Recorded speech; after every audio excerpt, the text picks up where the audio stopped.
اعوذ باللہ من الشیطان الرجیم بسم اللہ الرحمن الرحیم الحمد للہ رب العالمین الرحمن الرحیم مالک یوم الدین ایاک نعبد و ایاک نستعین اہدنا الصراط المستقیم صراط الذین انعمت علیہم غیر المغضوب علیہم ولا الضالین آمین۔ صدق اللہ العظیم وصدق رسولہ النبی الکریم وَنَحْنُ عَلَى ذَلِكَ لَمِنَ الشَّاهِدِينَ وَالشَّاكِرِينَ۔ قرآن کریم کی سب سے پہلی سورت سورہ فاتحہ کے سلسلے میں ہم مذاکرہ کر رہے تھے اور اس کے متعلق جو پہلا ٹکڑا ہے الحمدللہ، اس کی بھی کچھ وضاحت ہمارے سامنے آئی تھی کہ اس ٹکڑے کا کیا مطلب ہے اور کیا اہمیت ہے اور انسان کی زندگی میں کس طرح یہ جملہ رسم اور بچ جانا چاہیے ہر کام میں، ہر پہلو میں، ہر فعل میں۔ سورہ فاتحہ دراصل انسان کے دل کی آواز ہے۔ بہت اہمیت کے ساتھ اس بات کو سمجھیں۔ سورہ فاتحہ دراصل انسان کے دل کی پکار ہے۔ اگر انسان کا دل زندہ ہے، اگر انسان نے ضد نہ کرنے کا ارادہ کیا ہے تو یہ سورہ فاتحہ انسان کے دل کی پکار ہے۔ کس طریقے سے انسان کی دل کی پکار ہے؟ مسلمان تو مسلمان، ایک غیر مسلم کا قلب بھی اگر صحیح سالم ہے، تندرست ہے، بیمار نہیں ہے، تو اس کا قلب بھی وہی کہے گا جو سورہ فاتحہ کہہ رہی ہے۔ کس طرح؟ اللہ کے انعامات، اللہ کے احسانات، اللہ کی نوازشیں انسان کی آنکھوں کے سامنے ہیں۔ نہ مسلمان اس سے انکار کر سکتا ہے، نہ کوئی دوسرا مذہب کا ماننے والا اس کا انکار کر سکتا ہے۔ اس مالک کی اور اس خالق کے انعامات، اس کے احسانات، اس کی رات دن برسنے والی نعمتیں یہ انسان کی آنکھوں کے سامنے ہیں۔ اب کوئی آنکھ بند کرے تو اس میں اس کا قصور ہے۔ لہذا ہر انسان چڑھتے سورج کو دیکھ کے، آنے والے دن کو دیکھ کے، جانے والی رات کو دیکھ کے، اپنی تندرستی دیکھ کے، اپنی آنکھ دیکھ کے، اپنی سننے کی طاقت دیکھ کے، یوں دل اس کا پکار اٹھے گا الحمدللہ، تمام تعریفیں اس مالک کے لیے۔ الرحمن الرحیم، مالک یوم الدین، یہ انسان کے دل کی آواز ہیں اگر اس کا دل زندہ ہے۔ اسی لیے قرآن نے سب سے پہلے اسی صورت کو رکھا۔ پھر کیا ہوگا؟ جب انسان کا دل اندر سے یہ پکارے گا کہ ساری تعریفیں، ساری نعمتیں، سارے احسانات اس اللہ کے ہیں، تو پھر اس کا یہ جذبہ شکر اور آگے بڑھے گا اور وہ کہے گا اللہ جب ساری تعریفیں آپ کی، سارے انعامات آپ کے، سارے احسانات آپ کے، تو پھر عبادت بھی آپ کی اور مدد بھی آپ سے۔ پھر اور آگے بڑھے گا تو اللہ اب آپ مجھے سکھا دیجئے مجھے کیسے جینا ہے۔ یہ پوری سورہ فاتحہ کا خلاصہ ہے۔ اور ہر انسان کا دل اگر وہ تندرست ہے، بیمار نہیں ہے، تو یہی پکارتا ہے۔ بالکل عین مطابق فطرت ہے قرآن۔ اگر بشر دیے کہ انسان ضد پر نہ ہو، ضد پر ہو تو وہ تو رات کو بھی دن کہے گا، وہ تندرست ہو، اس کا دل زندہ ہو، تو وہ یہ کہے گا کہ الحمدللہ، تمام تعریفیں اللہ کے لیے، تمام تعریفیں اللہ کے لیے۔ تو سورہ فاتحہ یہ انسان کے دل کی پکار ہے، انسان کے دل کی آواز ہے۔ دنیا کا کوئی بھی مذہب ہو، اسی لیے دنیا کا کوئی بھی مذہب ہو، ہر مذہب والا اپنے مذہب کے ماننے والوں کو یوں سکھاتا ہے کہ ہمیں ہمارے مذہب میں جو بڑا مانا جاتا ہے اس کی تعریف کرنی ہے، اس کا شکریہ ادا کرنا ہے، ہر مذہب والا۔ لیکن نبی اکرم صلی اللہ علیہ وسلم نے اس کو بہت اعلیٰ طریقے پر پورا کر دیا، بہت اعلیٰ طریقے پر۔ کیوں؟ اس لیے کہ آپ کا نام ہی احمد ہے، محمد احمد، احمد عربی زبان کا لفظ ہے جس کا معنی ہوتا ہے بہت زیادہ تعریف کرنے والا۔ اسی لیے نبی اکرم صلی اللہ علیہ وسلم نے انسان کے ہر عمل کو اللہ کی تعریف سے جوڑ دیا۔ کھانے کے بعد پڑھیے الحمدللہ اطعمنا وسقانا وجعلنا مسلمین۔ سو کر اٹھنے کے بعد الحمدللہ الذی احیانا بعدما اماتنا والیہ النشور۔ بیت الخلاء سے باہر آنے کے بعد الحمدللہ الذی اذهب عنی الاذی وعافانی۔ چھینک آنے پر الحمدللہ، مزاج پوچھنے پر الحمدللہ علی کل حال۔ قدم قدم پر آپ علیہ الصلاۃ والسلام نے انسان کو اللہ کی تعریف سے جوڑ دیا۔ احمد سب سے زیادہ تعریف کرنے والا، اسی لیے آپ علیہ السلام کے دعا کے الفاظ ہیں اللہم لک الحمد کلہ ولک الشکر کلہ ولک الملک کلہ بیدک الخیر کلہ۔ اللہ ساری تعریفیں آپ کے لیے، سارا شکر آپ کے لیے۔ اور الحمد کا معنی صرف تعریف نہیں ہوتا، الحمد کا معنی ہوتا ہے تعریف پلس شکر، ایک دل کی گہرائی سے۔ جیسے کوئی ہم کو لاکھ روپے دے دے تو کیسے دل کی گہرائی سے جزاک اللہ نکلتا ہے، بس یہ مطلوب ہے کہ اس دل کی گہرائی سے انسان کا دل پکار اٹھے کہ الحمدللہ۔ رات کو رضائی اوڑھے الحمدللہ، صبح وہ اٹھے تندرست الحمدللہ، مسکراتی ہوئی بیوی کے چہرے پر نظر پڑے الحمدللہ، معصوم معصوم پھول جیسے بچوں پر نظر پڑے الحمدللہ۔ انسان سیکنڈ میں ولی بن جائے اگر یہ اس کے دل کی کیفیت ہو جائے۔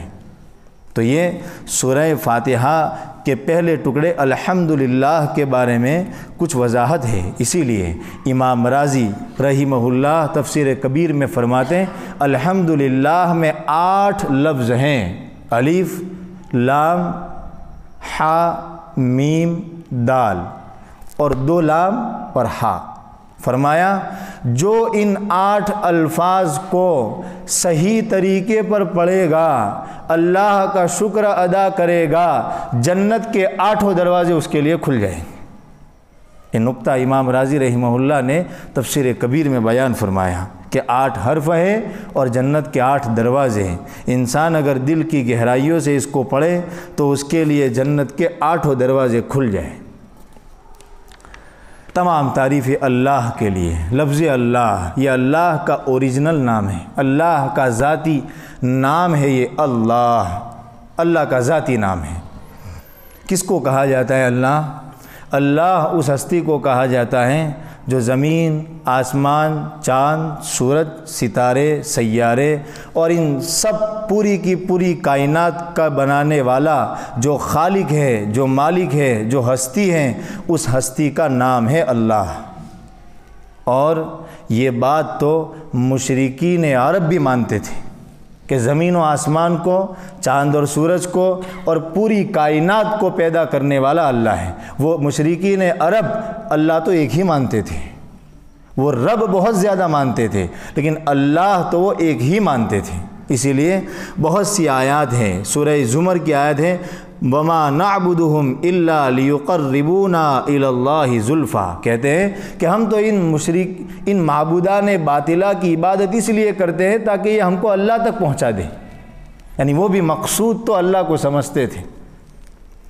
دوسری آیت ہے وَلَئِن سَأَلْتَهُم مَّنْ خَلَقَ السَّمَاوَاتِ وَالْأَرْضَ وَسَخَّرَ الشَّمْسَ وَالْقَمَرَ لَيَقُولُنَّ اللَّهُ، کہ نبی اگر آپ ان سے پوچھیں گے کہ کس نے آسمان اور زمین کو پیدا کیا، سورج کو کس نے مسخر کیا، چاند کو کس نے مسخر کیا، تو وہ ضرور کہیں گے کہ اللہ نے۔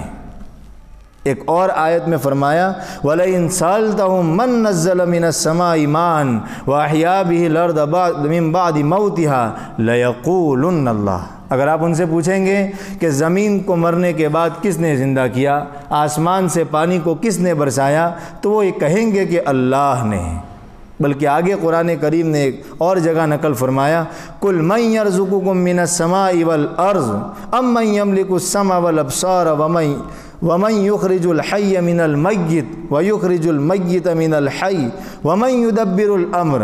آگے قرآن کریم کہتا ہے فَسَيَقُولُونَ اللَّهُ، اگر آپ ان سے پوچھیں گے مردے میں سے زندے کو، زندے میں سے مردے کو، آنکھ، کان، ناک، یہ ساری کی ساری چیزیں اور سارا کی ساری کائنات کا انتظام کون کر رہا ہے؟ من یدبر الامر، تو وہ کہیں گے اللہ۔ معلوم ہوا مشرکین عرب بھی یہ سمجھتے تھے کہ سپریم تو اللہ ہے۔ ہاں، وہ یہ سمجھتے تھے کہ یہ جو معبودان ہیں باطلہ جن کی ہم عبادت کرتے ہیں، اللہ نے ان کو کچھ اتھارٹیز دی ہیں، کچھ پاورز دیے ہیں، جس کی بنا پر ہم ان کی عبادت کریں گے تو یہ اللہ کے یہاں ہماری سفارش کریں گے اور وہ مطلوب حاصل ہو جائے گا جو ہمیں مطلوب ہے۔ وہ یہ سمجھتے تھے۔ رب بہت سارے وہ مانتے تھے، ورنہ اللہ تو وہ بھی ایک ہی مانتے تھے۔ جیسے ہمارے غیر مسلم بھائی کہتے ہیں بھائی اوپر والا جو چاہے، بھائی مالک جو چاہے، بھائی اسی کے ہاتھ میں ہے سب، یہ اسی کی تعبیرات ہیں جو ہم سنتے ہیں۔ یعنی سپریم تو وہ بھی یہ مانتے ہیں کہ ایک ہی ہے، یہ ہے اللہ۔ الحمدللہ، یعنی تمام تعریفیں کائنات کی نہیں، تمام تعریفیں اللہ کے لیے ہیں۔ بس اس زمانے میں اگر اس ٹکڑے پر عمل کر دیا جائے تو سارا مسئلہ حل ہو جائے۔ پوری سائنس اللہ سے اس لیے کاٹ رہی ہے کہ وہ یہ سمجھ رہی ہے کہ سارا کا سارا نظام یہ سائنسدانوں کے ہاتھ میں ہے۔ معبود بنا لیا ہے سائنسدانوں کو، اور الحمد، تمام تعریفیں ان سائنسداں کے لیے، تمام تعریفیں ان دنیا والوں کے لیے، تمام تعریفیں اس وطن کے لیے، تمام تعریفیں فلاں کے لیے، جو فلاں انسان نے معبودان اس زمانے میں گڑھ لیے۔ لیکن قرآن آگے حل کر رہا ہے مسئلہ الحمدللہ۔ بھئی سورج میں اگر تعریف نہیں ہے، سورج میں نہیں، سورج کے بنانے والے اللہ کی تعریف، تمام تعریفیں اللہ کے لیے۔ بظاہر ہمیں نظر یوں آ رہا ہے کہ ماں باپ بچے پر احسان کر رہے ہیں تو بچہ تو ماں باپ کی تعریف کا مستحق ہے۔ استاذ اپنے شاگردوں کو پڑھا رہا ہے تو شاگرد استاذ تعریف کا مستحق ہے۔ اور روایت میں بھی ہے من لم یحمد الناس لم یحمد اللہ، من لم یشکر الناس لم یشکر اللہ، او کما قال علیہ الصلاۃ والسلام۔ جس نے لوگوں کا شکر ادا نہیں کیا اس نے اللہ کا شکر ادا نہیں کیا۔ تو پھر یہ کیوں کیسے کہا کہ الحمدللہ؟ الٹیمیٹلی نتیجے کے اعتبار سے اگر دیکھا جائے تو تمام تعریفیں اللہ کے لیے۔ ماں باپ دینے والا کون؟ استاذ دینے والا کون؟ اگر کوئی کچھ بول رہا ہے تو اس میں صلاحیت کا پیدا کرنے والا کون؟ اگر کوئی کسی کو ہدیہ دے رہا ہے تو ہدیہ دو، یہ نیت ڈالنے والا کون؟ ہم اس ہدیے کو استعمال کریں، یہ استعمال کرنے کی طاقت دینے والا کون؟ ساری کی ساری الٹیمیٹلی اگر نتیجے کے اعتبار سے دیکھا جائے تو اللہ آگے کھڑا ہو جاتا ہے۔ اسی لیے هو الاول والآخر، هو الظاہر والباطن، ہر چیز سے پہلے ہے، ہر چیز کے بعد ہے، ہر چیز کا ظاہر ہے، ہر چیز کا باطن ہے اللہ۔ یہ ہے الحمدللہ کا مطلب۔ تمام تعریفیں اس اللہ کے لیے، اس اللہ کے لیے۔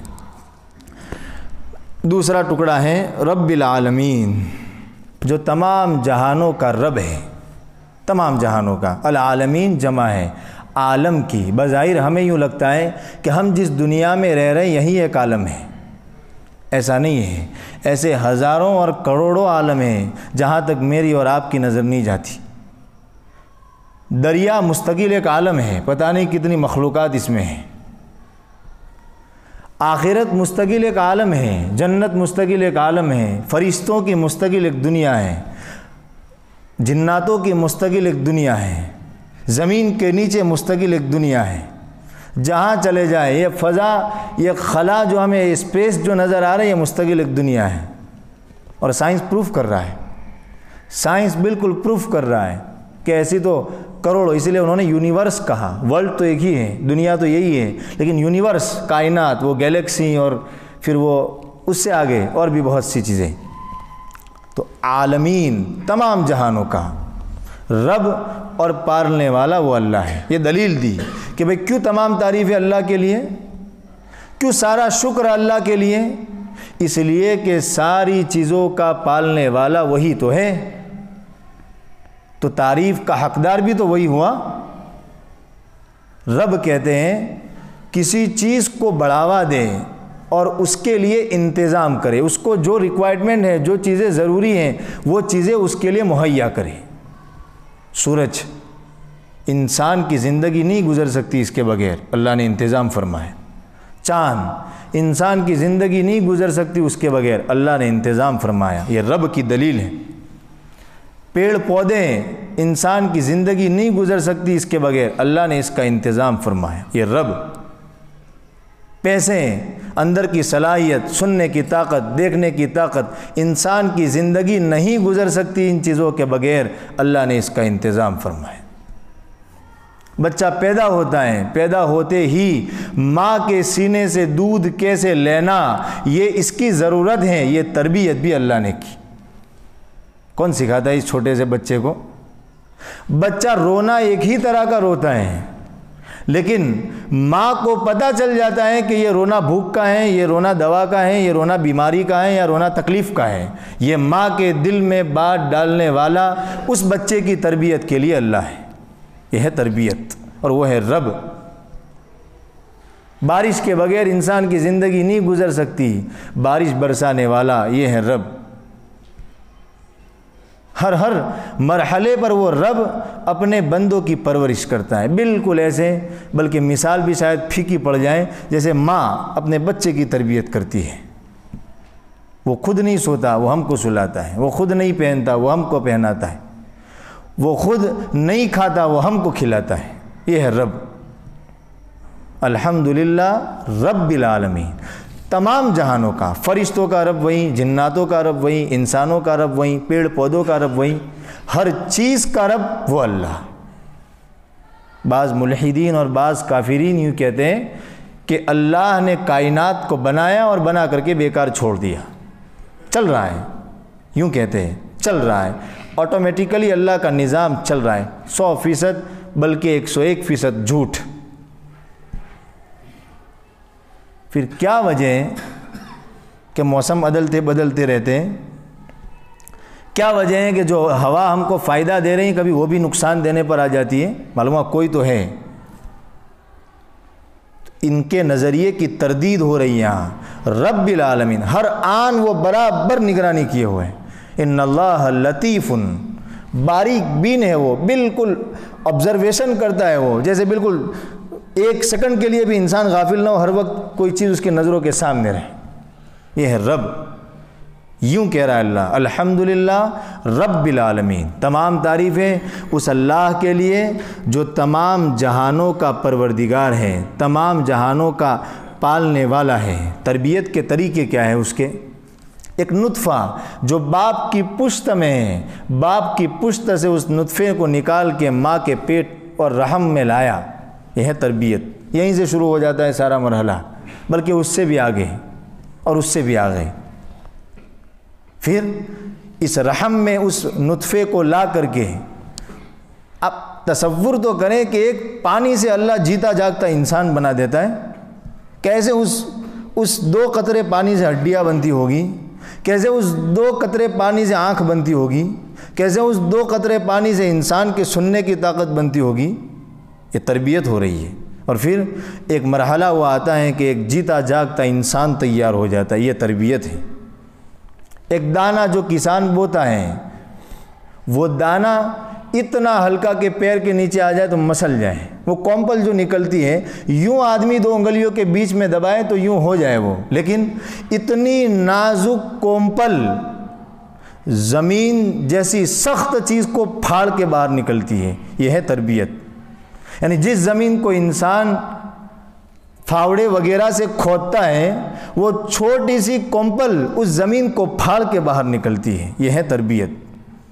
اور پھر وہ بڑا ہوتا ہے، اس پر پھل آتے ہیں، اس پر پھول آتے ہیں، اس پھلوں میں رنگ آتا ہے، اس رنگ میں مزے آتے ہیں، ہر پھل کا الگ مزہ، ہر پھل کا الگ ذائقہ۔ ایک ہی پانی ہے جو آم کو پیدا کر رہا ہے، ایک ہی پانی ہے جو سیب کو اگا رہا ہے، ایک ہی پانی ہے جو 1000 طرح کی ویرائٹیز ہمارے سامنے لا رہا ہے، یہ ہے تربیت۔ ہم نے تو نہیں دیکھا کہ آم پر کبھی سفرجن آیا ہو، ہم نے تو نہیں دیکھا کبھی کہ ایپل پر آم آیا ہو، یہ ہے تربیت۔ جو جہاں ہے وہاں یہ تربیت ہے اللہ کی طرف سے۔ دن کو کمانے کے لیے بنانا، رات کو آرام کے لیے بنانا، یہ اللہ کی تربیت ہے، اور کائنات کا پورا نظام جو چل رہا ہے یہ اللہ کی تربیت ہے۔ رب العالمین، تمام جہانوں کا وہ پروردگار ہے، میرا اور آپ کا وہ پالنے والا ہے۔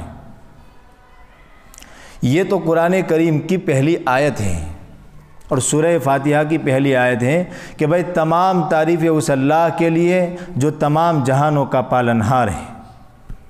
ہم سے کیا چاہا جاتا ہے، ہمیں کیا تعلیم دی جاتی ہے، ہمیں کیا سکھایا جاتا ہے، یہ کہہ کر ہمیں یہ سکھایا جاتا ہے کہ دیکھو اللہ نے اپنے پاک کلام کا آغاز الحمدللہ رب العالمین سے فرمایا، اور اسی لیے نبی اکرم صلی اللہ علیہ وسلم جب اپنی بات کو شروع فرماتے تھے اللہ کی تعریف سے شروع فرماتے، جب آپ کوئی تحریر لکھتے تھے اللہ کی تعریف سے لکھتے تھے۔ اسی لیے انسانوں تم کو بھی چاہیے کہ تم بھی اگر کوئی تقریر یا تحریر یا کوئی اچھا کام کرو تو سب سے پہلے اللہ کی تعریف کرو۔ انسان کا علاج ہے اس میں، انسان کا علاج ہے اس میں، اس لیے کہ انسان کا مزاج یہ ہے کہ جب وہ کوئی اچھا کام کرنے لگتا ہے یا اچھے بولنے لگتا ہے یا وہ اچھی چیز کرنے لگتا ہے یا اچھی تحریر لکھنے لگتا ہے یا وہ بڑا بزنس مین ہو جاتا ہے تو وہ اپنے آپ کا کمال سمجھتا ہے۔ جیسے قارون نے کہا تھا کہ یہ مال تو مجھے میری صلاحیت کے بل بوتے پر ملا ہے، میرے اندر اللہ نے ہنر رکھا ہے، یہ میرا ہنر ہے جس ہنر کی وجہ سے میں کما رہا ہوں۔ یہ قارون والے بول الحمدللہ سے الگ ہونے کی وجہ سے آتے ہیں، اور آج کی دنیا کا سب سے بڑا مسئلہ یہی ہے، انسان تکبر میں مبتلا ہو جاتا ہے، شیطان اس کو تکبر کرنا سکھاتا ہے۔ اور میں نے کہا تھا مذاکرے میں یہ بات آئی تھی، مسلم شریف اور ابن ماجہ شریف کی روایت ہے، لا يدخل الجنت من کان فی قلبہ مثقال حبۃ من کبر، رائے کے دانے کے برابر تکبر ہوگا وہ جنت میں نہیں جائے گا۔ کیسا ہے اللہ؟ تکبر کا علاج بھی بتا رہا ہے تاکہ بندو تم جنت میں پہنچ جاؤ۔ الحمدللہ یہ ہے، ایک تو یہ تعلیم دی کہ اگر کوئی اچھا کام تم سے ہو رہا ہے، اگر اچھا کاروبار تمہارا چل رہا ہے، اگر کوئی تحریر تم لکھ رہے ہو، اگر کوئی بات تم کر رہے ہو یا کوئی مشورہ تم کر رہے ہو اور یہ بہت اعلیٰ پیمانے کا مشورہ ہے تو تم ہرگز اس کو اپنا کمال نہ سمجھو، ہر وقت اللہ کی تعریف کو یاد رکھو۔ نبی اکرم صلی اللہ علیہ وسلم کا عمل بھی ہمیں یہ تعلیم دے رہا ہے، حالانکہ آپ کتنے بڑے، آپ کتنے بڑے ہیں، سید الانبیاء سید المرسلین، اور علم آپ کا کتنا بڑا۔ روایت میں فرمایا گیا مجھے تو پہلوں کا بھی علم دیا گیا، مجھے تو پچھلوں کا بھی علم دیا گیا۔ سائنسداں چاند پہ پہنچے، آپ معراج پہ پہنچے۔ سائنسداں نے اب بائی پاس سرجری شروع کی، آپ کی بائی پاس سرجری 1400 سال پہلے معراج میں ہو گئی۔ اس کے باوجود آپ علیہ السلام بہت زیادہ اللہ کی تعریف کرنے والے، وہی تو جو بات آئی دعائے معصورہ میں، اللہم لک الحمد کلہ ولک الشکر کلہ ولک الملک کلہ، جگہ جگہ آپ علیہ السلام نے تعریف اللہ کی، عبدیت کی شان ہے یہ، تاکہ تکبر نہ آئے، بندے میں تواضع آئے، عاجزی آئے، انکساری آئے۔ تو یہ پہلا سبق ہے جو الحمدللہ رب العالمین سے مجھے مل رہا ہے اور آپ کو مل رہا ہے کہ ہمیں اپنا کمال کبھی نہیں سمجھنا چاہیے۔ شعور یا غیر شعوری طور پر ہمیں شیطان یہ خیالات ڈالتا ہے کہ واہ کیا کام کیا ہے تو نے، تجھ سے تو اتنے بڑے لوگ ملنے آتے ہیں، تجھ سے تو فلاں اور فلاں ملنے آتے ہیں۔ نہیں، الحمدللہ رب العالمین، کم از کم اس آیت کا ورد ہی کر لینا چاہیے ایسے موقع پر تاکہ استحضار رہے، اپنے آپ کو چھوٹا بنانا رہے۔ دوسرا سبق اور دوسری تعلیم اس الحمدللہ رب العالمین سے یہ ملی، اس لیے کہ ہمیں یہ معلوم ہوا کہ سورہ فاتحہ دعا ہے۔ تو دوسری تعلیم ہمیں یہ ملی کہ جب بھی اپنے پروردگار کے سامنے اپنی ضرورتیں اور اپنی حاجتیں مانگو، سب سے پہلے اللہ کی تعریف کرو، سب سے پہلے اس مالک کا شکریہ ادا کرو۔ کیا وجہ ہے؟ ہم تو اپنی ضرورت کو مانگنے جا رہے ہیں، پھر سب سے پہلے اللہ کی تعریف۔ ہمیں جو مصیبت پہنچی ہے ہم اس مصیبت کا مداوا اللہ کے ہاں ڈھونڈنے جا رہے ہیں اور سب سے پہلے اللہ کی تعریف۔ قرآن سکھا رہا ہے سب سے پہلے اللہ کی تعریف کرو۔ کیوں؟ اس لیے کہ انسان کو جو تکلیف پہنچتی ہے، مفتی تقی عثمانی صاحب دامت برکاتہم نقل فرماتے ہیں کہ جب انسان کو جب تکلیف پہنچتی ہے، جب رنج پہنچتا ہے، جب مصیبت پہنچتی ہے، اور اس مصیبت اور اس تکلیف اور اس دکھ کے موقع پر انسان کی جو کیفیت ہوتی ہے وہ کیفیت یہی ہوتی ہے کہ اس کے دل اور دماغ پر وہی کیفیت، وہی ضرورت، وہی حاجت کی دھن سوار رہتی. یہ ملا اس کے سامنے بھی وہی بات، یہ ملا اس کے سامنے بھی وہی بات، یا راستہ ایسا ہو گیا، یا راستہ ایسا ہو گیا، ارے یہ ہو گیا، وہ ہو گیا. تو کہیں ایسا نہ ہو کہ اللہ کے سامنے جا کر بھی فوراً انسان اپنی ضرورت پیش کرے. کیوں؟ اس لیے کہ عین اس موقع پر، جس موقع پر ہم کو تکلیف پہنچی ہے، اللہ کی کروڑوں نعمتیں ہیں جو ہم پر برس رہی ہیں. عین اس موقع پر مان لیجئے بخار آیا ہم کو اور بہت زیادہ تکلیف میں ہیں، ہم بہت زیادہ تکلیف میں ہیں.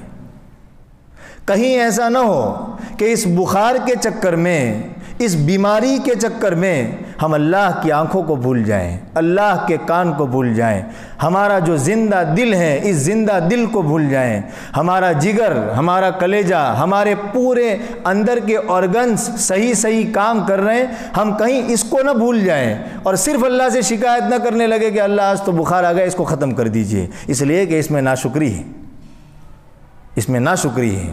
اس لیے سکھایا گیا کہ سب سے پہلے اللہ کی تعریف کرو اور اس کی ان نعمتوں کو دیکھو جو نعمتیں تم پر فی الحال برس رہی ہیں اس بیماری کے عالم میں بھی. نیز یہ کہ وہ جو بیماری پہنچی ہے یا وہ جو تکلیف پہنچی ہے، اس تکلیف کے دور کرنے کے اسباب بھی تو اللہ نے دیے ہیں، یہ بھی تو نعمت ہے. یعنی تکلیفوں کے بیچ میں بھی نعمت ہے. بخار آیا ہے تو جیب میں دوائی لانے کے پیسے تو بھی ہیں، یہ پیسے اللہ نے دیے. ہمارے گاؤں میں ڈاکٹر بھی تو موجود ہیں، یہ نعمت. ہم وہاں تک چل کر بھی تو جا سکتے ہیں، یہ نعمت. ہم دوا کھا بھی تو سکتے ہیں، یہ نعمت. تو کہیں ایسا نہ ہو کہ وہ جو معمولی تکلیف پہنچی ہے، وہ معمولی تکلیف میں رہ کر کے انسان اللہ کی ہزاروں نعمتوں کا انکار کرے، جانے یا انجان کر، اور صرف اس دکھ کو ہر ایک کے سامنے گاتا پھرے. نہیں، قرآن یہ سکھاتا ہے سب سے پہلے ان نعمتوں کو دیکھو جو تم پر برس رہی ہے. اللہ کی تعریف کرو، اللہ آپ کا شکر ہے، آپ نے صحت دی، عافیت دی، تندرستی دی، اور بھی ہزار طرح کی نعمتیں اللہ آپ کی برس رہی ہیں. لیکن اللہ یہ معمولی تکلیف آئی ہے، مجھ سے برداشت نہیں ہوتا، اللہ عافیت سے اس کو لے جائیے. یہ ہے، یہ مطلوب ہے، مقصود ہے، اور یہ الحمدللہ رب العالمین سے چاہا جاتا ہے. تو یہ ہے الحمدللہ رب العالمین، اور یہ اسباق ہیں جو الحمدللہ رب العالمین سے مجھے اور آپ کو مل رہے ہیں کہ ہم ہر موقع پر اللہ کی تعریف کریں، ہر موقع پر اللہ کی تعریف کریں. اور دوسرا یہ کہ کتنی بھی بڑی سے بڑی مصیبت آ جائیں ہم اللہ کی نعمتوں کو نہ بھولیں، اللہ کی نعمتوں کو ہرگز ہم نہ بھولیں. ہر وقت اللہ کا استحضار، اللہ کی نعمتوں کی یاد ہم دیکھتے رہیں. اور اپنے سے کمتر لوگوں کو دیکھے تو شکر کی کیفیت. ورنہ ایک سینٹروں میں گھومنے والا BMW والے کو دیکھے گا تو دکھ تو ہوگا، BMW والا آڈی والے کو دیکھے گا تو دکھ ہوگا.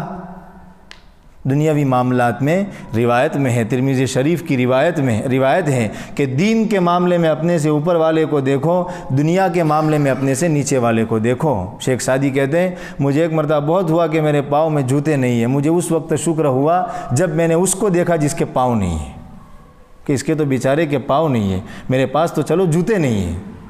یہ ہے شکر کی کیفیت، یہ مطلوب ہے. ہمیں اس آیت کو ہماری زندگی کا حصہ بنا دینا چاہیے. 5 منٹ باقی ہے، کچھ اور تھوڑا سا مذاکرہ کر لیں. دوسرا ٹکڑا ہے الرحمن الرحیم، جو بہت زیادہ مہربان اور بہت زیادہ رحم کرنے والا ہے. صفات نقل کر رہا ہے. اللہ تو اوریجنل نام ہے، وہ اللہ ہے کیسا، وہ اللہ ہے کیسا، یہ قرآن اب سمجھا رہا ہے. اس لیے کہ جب تک صفات معلوم نہیں ہوگی پہچان نہیں ہوگی. ایک آدمی آپ کے پاس آیا، بیٹھا، آپ کے پاس بیٹھا ہوا ہے لیکن آپ کو کوئی احساس نہیں، لیکن کسی کہنے والے نے کہا کہ بھئی یہ بخاری شریف پڑھاتے ہیں فلاں مدرسے میں، تو آپ چونک جائیں گے. اچھا فوراً آپ پانی کا پوچھیں گے، چائے کا پوچھیں گے، کیوں؟ اس لیے کہ آپ کو صفت کا پتہ نہیں تھا، جب آپ کو صفت معلوم ہوئی تو آپ نے یہ احترام شروع کیا۔ تو صفت سے تعلقات پتہ چلتے ہیں۔ ایک ڈاکٹر کی ڈاکٹری معلوم نہ ہو تو بیمار جائیں گے ہی نہیں اس کے پاس، وہ تو یہ سمجھیں گے کہ یہ عام انسان ہے، لیکن جب معلوم ہوگا بھئی یہ ڈاکٹری کی صفت اس میں ہے تو ہر بیمار اس کے پاس جائے گا۔ اس لیے قرآن نے اللہ کی پہچان سب سے پہلے کروائی، اور تعجب کی بات ہے اللہ کے بہت سارے نام ہیں، وہ منتقم بھی ہے، وہ جبار بھی ہے، وہ قہار بھی ہے، لیکن کوئی ذکر نہیں کیا۔ وہ بدلہ لینے والا ہے، یہ بھی نقل نہیں کیا۔ وہ بہت زبردست غلبہ پانے والا ہے، یہ بھی نقل نہیں کیا۔ نقل کیا تو کیا؟ الرحمن الرحیم، بھائی وہ بہت زیادہ پیار کرنے والا ہے، وہ بہت زیادہ رحم کرنے والا ہے، یہ نقل کیا۔ الرحمن الرحیم، وہ بہت زیادہ پیار کرنے والا ہے، رحم کرنے والا ہے۔ کتنا پیار کرنے والا ہے؟ اور ایک سوال کا جواب ہے کہ اللہ نے یہ کارخانہ قدرت کیوں بنایا ہے؟ کیا اللہ کو ہم سے کوئی امید ہے؟ جیسے ایک چرواہا اپنی بکریوں کو اس لیے چارہ ڈالتا ہے کہ بڑی ہوں گی تو ان کو بیچوں گا اور ان سے پیسے کماؤں گا، یا ان کا دودھ نکالوں گا، دودھ بیچوں گا۔ کیا ایسا مسئلہ ہے؟ فرمایا نہیں، کوئی ضرورت اللہ کو نہیں، صرف اس لیے کہ وہ تم سے پیار کرتا ہے۔ الرحمن الرحیم، وہ تم سے پیار کرتا ہے، بس یہی ہے۔ کتنا پیار کرتا ہے؟ اتنا پیار کرتا ہے، غالباً بخاری کی یا مجھے یاد نہیں کون سی، لیکن معتبر ترین حدیث ہے۔ آپ علیہ السلام کے پاس ایک مرتبہ قیدی لائے گئے، ان قیدیوں میں ایک عورت تھی، اس عورت کے سینے میں دودھ تھا اور قیدیوں میں ایک بچہ بھی تھا۔ اس عورت نے فوراً اس بچے کو چمٹا دیا اور دودھ پلانا شروع کیا۔ آپ علیہ السلام کے سامنے یہ منظر ہو رہا ہے، آپ نے صحابہ سے فرمایا اتدرون، کیا تم خیال کرتے ہو کہ یہ عورت اپنے بیٹے کو جہنم میں ڈالے گی؟ صحابہ نے فرمایا نہیں اللہ کے رسول، جتنا ہو سکے گا یہ عورت اپنے بچے کو آگ میں جانے سے بچائے گی۔ فرمایا للہ ارحم بعبادہ، اللہ اپنے بندوں سے اس عورت کے بچے سے پیار کرنے سے بھی زیادہ پیار کرتے ہیں۔ کتنا پیار کرنے والا ہے اللہ۔ اللہ کو جب کسی بندے سے محبت ہوتی ہے تو اللہ جبرائیل کو بلاتے، فرماتے جبرائیل میں فلاں بندے سے پیار کرتا ہوں، تم بھی فلاں بندے سے پیار کرو۔ کتنی تعجب کی بات ہے، جس اللہ کو ہم سے کوئی فرق نہیں پڑتا، وہ اللہ یوں کہہ رہے ہیں کہ میں فلاں بندے سے پیار کرتا ہوں، جبرائیل تم بھی پیار کرو۔ اور ہوتا کیا ہے، جبرائیل اور آگے چلتے ہیں، فرشتوں کی دنیا میں اعلان کرتے ہیں، فرشتوں فلاں بندے سے اللہ پیار کرتے ہیں، اللہ نے مجھے کہا میں بھی پیار کرتا ہوں، لہذا تم بھی پیار کرو۔ پورے آسمان میں اس کی واہ واہ ہو جاتی ہے، اور روایت میں آگے ہیں پھر اس کے لیے زمین میں قبولیت ڈال دی جاتی ہے۔ حضرت کھائیے نہیں، آپ ہی کے لیے بنایا ہے، یہ وہی ہیں حضرت، آپ ہماری گاڑی میں بیٹھ جائیے۔ یہ قبولیت روایت میں پھر اس کے لیے زمین میں قبولیت ڈال دی جاتی ہے، ہر شخص اس کے دیدار کی تمنا کرتا ہے۔ یہ وہ لوگ ہیں جو آسمان میں اپنی قبولیت منوا چکے ہیں، یہ وہ لوگ ہیں جو اللہ سے پیار کرتے ہیں، تو اللہ اتنا زیادہ پیار کرنے والا ہے۔ ابراہیم ابن ادہم رحمہ اللہ فرماتے میں کسی کے یہاں مہمان بنا تو میں نے دیکھا کہ ایک کوا آیا اور روٹی اچک کے لے گیا۔ ابراہیم ابن ادہم کہتے ہیں میں بھی پیچھے پیچھے گیا۔ اللہ والے ہر چیز کو اسی نظر سے دیکھتے ہیں، وہ ہر چیز میں اللہ ہی ڈھونڈتے ہیں، جیسے ایک پیسہ کمانے والا ہر چیز میں پیسے ہی ڈھونڈتا ہے، اب اللہ والوں کو ہر چیز میں اللہ نظر آتا ہے۔ ابراہیم ابن ادہم کہتے ہیں میں کوے کے پیچھے پیچھے گیا، وہ کوا ایک ٹیلے پر گیا، اس ٹیلے پر اس پہاڑ پر ایک آدمی بندھا ہوا تھا، اس بندھے ہوئے آدمی کے سامنے جا کے اس کوے نے روٹی ڈال دی۔ یہ ہے رحمان، کتنا رحم کرنے والا ہے وہ اللہ۔ حضرت ذنون مصری رحمہ اللہ کہتے ہیں میں اپنے گھر میں تھا، دل میں بے چینی ہونے لگی، باہر آیا، نہر کے کنارے پر ٹہلنے لگا، فرمایا دیکھا ایک بچھو ہے، وہ بچھو نہر میں کودا اور نہر میں ایک مینڈک تھا، اس مینڈک پر وہ بچھو سوار ہو گیا اور وہ مینڈک اس بچھو کو لے کے چلنے لگا۔ ذوالنون مصری رحمہ اللہ فرماتے ہیں میں بھی کشتی میں اس بچھو کے پیچھے پیچھے چلنے لگا. فرماتے ہیں وہ اس کنارے پر پہنچا, اس کنارے پہ جا کے اس مینڈک نے اس بچھو کو پھینک دیا, اتار دیا, وہ بچھو چلنے لگا. ذوالنون مصری کہتے ہیں میں اس کے پیچھے پیچھے چلنے لگا تو میں نے دیکھا کہ ایک درخت کے نیچے ایک آدمی سویا ہوا ہے اور ایک سانپ اس آدمی کو ڈسنے کے لیے آ رہا ہے. فوراً وہ بچھو بھاگتا ہوا اس سانپ کے پاس گیا, بچھو نے سانپ کو ڈسا, سانپ نے بچھو کو ڈسا, دونوں مر گئے. وہ نوجوان صحیح سالم رہا. یہ ہے وہ نوجوان تو سویا ہے, وہ بھی سمجھ رہا ہے کہ کوئی مصیبت نہیں آ رہی. یہ ہے اللہ جو انتظام کرتا ہے, کتنا رحم کرنے والا ہے وہ.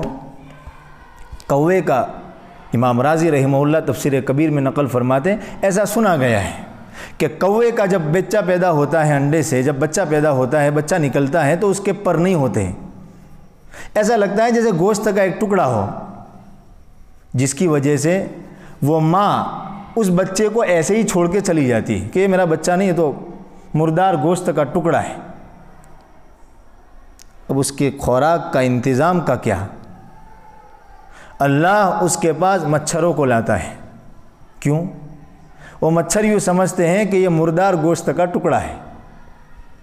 جب وہ مچھر اس کے پاس آتے ہیں تو وہ چونچ کھول کر کے ان مچھروں کو کھانا شروع کرتا ہے, یہاں تک کہ اس کے پر آ جاتے ہیں تو وہ ماں اس کے پاس واپس لوٹتی ہے. یہ ہے اللہ کی تربیت, یہ ہے اس کی رحیمیت. سوال یہ ہوتا ہے, وقت جا رہا ہے, 2 منٹ بات کو ختم کرتا ہوں میں. سوال یہ ہوتا ہے کہ بھئی جب اللہ اتنا رحم کرنے والا ہے, اللہ اتنا پیار کرنے والا ہے, تو دنیا میں پھر پریشانیاں کیوں؟ ہم دیکھتے ہیں شوہر نوجوان ہے, بیوی چلی گئی. ہم دیکھتے ہیں بیوی نوجوان ہے, شوہر چلا گیا. ہم دیکھتے ہیں کہ کاروبار میں آگ لگ گئی. یہ کہاں کی رحیمیت؟ بہت ساری چیزیں ایسی ہوتی ہیں کہ ہمیں رحم آ جاتا ہے, تو کیا اللہ کی رحیمیت کہاں؟ امام راضی تفسیر کبیر میں نقل فرماتے ہیں ہر چیز کا ایک ظاہر ہوتا ہے, ہر چیز کا ایک باطن ہوتا ہے.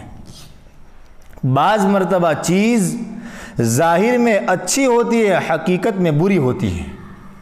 جیسے ایک باپ نے اپنے بچے کو آزاد چھوڑ دیا, بیٹا جو مرضی ہے کر, موبائل چاہیے لے, کار چاہیے لے, ہوٹل میں کھانے کے لیے پیسے چاہیے لے, پبس میں جانا ہے جا, آزاد. بچہ یوں سمجھتا ہے واہ کتنی اچھی زندگی ہے, ظاہر میں اچھا ہے لیکن نتیجے کے اعتبار سے برا ہے. امام راضی نے مثال دی, ظاہر میں اچھا ہے, نتیجے کے اعتبار سے برا ہے. فرمایا بعض چیزیں دیکھنے میں بری ہوتی ہیں, حقیقت میں اچھی ہوتی ہیں. بہت سخت تکلیف ہو رہی ہے, سڑن لگ گیا ہے, ڈاکٹر کہہ رہے اتنی انگلی کاٹ دو, اتنی انگلی کاٹ دو. ظاہر میں سخت تکلیف کی بات ہے, حقیقت میں پوری جان کو بچانے کی بات ہے. بعض مرتبہ چیز دیکھنے میں بری ہوتی ہے لیکن حقیقت میں وہ اچھی ہوتی ہے. جیسے ایک بچہ, باپ اس پر بہت سختی کر رہا ہے, بیٹا پڑھنے بیٹھ, بیٹا یہ کر, بیٹا تجھے پڑھنا پڑے گا, وہ کرنا پڑے گا, یہ کرنا پڑے گا, نہیں پڑھے گا تو سزا دوں گا, یہ وہ سب. دیکھنے والے دیکھتے ہیں کہ یار شیخ زکریا رحمہ اللہ نے فضائل اعمال کے جو مصنف ہیں انہوں نے نقل کیا کہ میرے والد مجھے کبھی کبھی اتنا پیٹتے تھے کہ محلے میں سے لوگ کہتے تھے کہ یہ کیسا ظالم باپ ہے. ایسا ہوتا ہے کبھی مسئلہ. تو بظاہر دیکھنے میں بہت تکلیف ہوتی ہے لیکن حقیقت میں اس بچے کے لیے بھلائی اسی میں ہے. امام راضی کہتے ہیں کہ دیکھو اگر تم کو کوئی تکلیف پہنچ رہی ہے تو تم سمجھو کہ اس کے پیچھے کچھ فائدے ہیں, جو فائدے میں نہیں دیکھ رہا, اللہ دیکھ رہے ہیں. رحمان, اس لیے کہ ہمیں تو یقین ہے کہ وہ جو کرے گا وہ رحم ہی کے لیے کرے گا, فائدے ہی کے لیے کرے گا. تو شکوے اور شکایتیں کاہے کی؟ بعض مرتبہ ہم ثنا پر کھڑے ہوتے ہیں تاکہ بس آ جائے, جلدی سے ہم پہنچ جائے پالن پور یا کہیں اور. 10 منٹ انتظار کیا، وقت گزر رہا ہے لیکن کوئی گاڑی نہیں مل رہی. یہ میں آپ کو سیدھی معاشرے میں چلنے والی مثال دے رہا ہوں. آپ کو سخت تکلیف ہے کہ یار کیوں گاڑی نہیں آ رہی کوئی. فوراً 11ویں منٹ ہوتے ہی گاؤں میں سے ایک بندہ پالنپور جاتا ہوا آپ کو پوچھتا ہے پالنپور آنا ہے؟ آپ کہیں ہاں ہاں. اندر بازار میں کام ہے؟ آپ کہیں گے ہاں ہاں. اب چلے جاتے ہیں. اس وقت اللہ کی تعریف نکلتی ہے کہ اللہ چاہے 10 منٹ تاخیر ہوئی لیکن فائدہ میرا ہی تھا. ایسی ہزاروں مثالیں ہیں. الرحمن الرحیم. سوال یہ ہے کہ رحمان میں تو زیادہ رحمت ہے، رحیم میں تو کم رحمت ہے. جب زیادہ رحمت آ گئی تو کم رحمت کی ضرورت کیا ہے؟ بھائی 100 کا نوٹ آ گیا تو 50 کا نوٹ تو خود بخود آ گیا. تو رحمان میں تو زیادہ رحمت ہے، رحیم میں تھوڑی رحمت ہے. تو زیادہ رحمت آ گئی تو رحیم کو کیوں ذکر کیا؟ رحیم کو تو ذکر نہیں کرنا چاہیے. امام راضی تفسیر کبیر میں نقل فرماتے ہیں کہ کہیں ایسا نہ ہو کہ رحمان کا لفظ سن کے بندے بڑی بڑی باتیں اور بڑی بڑی چیزیں تو اللہ سے مانگیں لیکن چھوٹی چھوٹی چیزیں نہ مانگیں. جیسے ایک قافلہ والے کسی بڑے بادشاہ کے پاس گئے، کہا ہم تو تھوڑے کام کے لیے آئے تھے. بادشاہ نے کہا تھوڑے کام کے لیے کم آدمی کو تلاش کر لو، جاؤ جو کم مال والا ہو نا اس کے پاس جاؤ، اس کے پاس ہو جائے گا آپ کا کام. تو کہیں ایسا نہ ہو کہ بھئی اللہ تو بڑا رحم کرنے والا ہے لہذا بڑی کوئی ضرورت آئے تو اس سے مانگو، چھوٹی ضرورت نہ مانگو. فرمایا نہیں، میں رحمان بھی ہوں، بڑی چیز بھی مجھ سے مانگو، اور نمک کی ضرورت ہو تو بھی مجھ سے مانگو. جیسا کہ موسیٰ علیہ السلام سے اللہ نے فرمایا اے موسیٰ نمک کی ضرورت ہو مجھ سے مانگو. روایت میں فرمایا گیا جوتے کا تسمہ ٹوٹ جائیں، بوٹ کے اوپر کی رسی ٹوٹ جائے، مجھ سے مانگو. اور پھر خیر وقت زیادہ ہو رہا ہے، اس آیت سے ہم کو کیا سبق ملتا ہے یہ انشاءاللہ آئندہ ہفتے مذاکرے میں لائیں گے کہ الرحمن الرحیم سے ہمیں کیا سبق ملتا ہے. جیسے الحمدللہ رب العالمین سے ہمیں سبق ملے کہ ہمارا کوئی کمال نہیں، کمال اللہ کا. اس سے سبق ملا کہ ہر چیز سے پہلے ہمیں اللہ ہی کو یاد کرنا چاہیے. دکھ میں ہم جب دعا کریں تو بھی ہمیں اللہ ہی کی تعریف سب سے پہلے کرنی چاہیے. تو الرحمن الرحیم سے ہمیں کیا سبق ملتا ہے یہ انشاءاللہ آئندہ ہفتے مذاکرے میں لائیں گے. آئندہ بھی جمعہ ہی کو انشاءاللہ مذاکرہ ہوگا. وصلی اللہ علی النبی.